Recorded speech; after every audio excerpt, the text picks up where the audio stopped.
Hi, and welcome to S for Science. And it is estimated that in your body there are approximately 0.0002 grams of gold.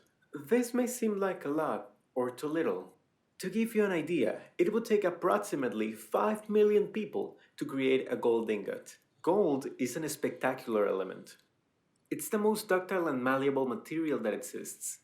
With just 1 gram of gold, you can create a sheet of 1 square meter. Another spectacular example is that with only 31 grams of gold, you can create a thread of 80 kilometers of length. Gold is a metal that people are passionate about.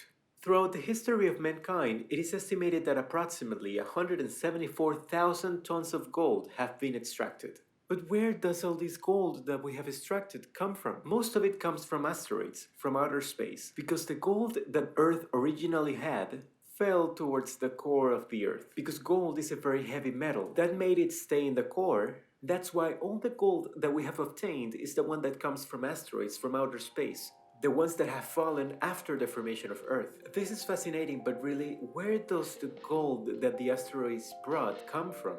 The gold was formed in a type of explosion called supernovae. There are explosions that originated from stars much larger than the Sun, that is, with much more mass, collapse at the end of their lives. When stars collapse, they suddenly compact, creating an explosion that releases a lot of energy. It is in this explosion, at the moment in which the entire mass of the star is compacted, the heaviest metals are generated, and among them, the gold. So now we know that one of the ways to create gold is by making a supernova, but obviously we cannot make a supernova here on Earth, nor in a laboratory. So what can we do to create gold ourselves? Since ancient times, a pseudoscience called alchemy has tried it through transmutation.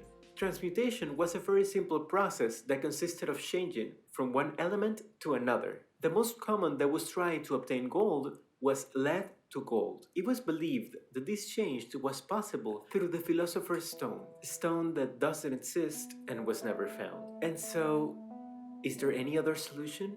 The atomic number is like the identity number of each one of the elements. It is the number of protons that each nucleus of a specific atom has. The number of protons is what makes each element have certain properties. Gold, for instance, it's gold because it has 79 protons in its nucleus, while lead is lead because it has 82 protons. And this is very important because it is thanks to this knowledge that we're able to create gold. Currently, there are 2 ways to create gold. The first method is to take a lead atom and extract 3 protons from it.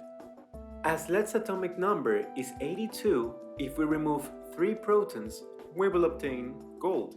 The problem with this procedure is that it is too expensive, since it uses a lot of energy. But there's a second method. This is what is being done in the GSI, a particle accelerator that's located in Germany. Here, what they do is collide various particles, simulating a bit what happens in supernovae.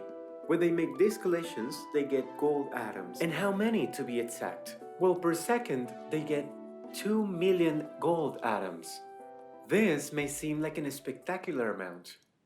But to give you an idea, to obtain a gram of gold, the machine would need to work for 50 million years. So effectively, people can actually create gold, although it is better if we leave it to nature.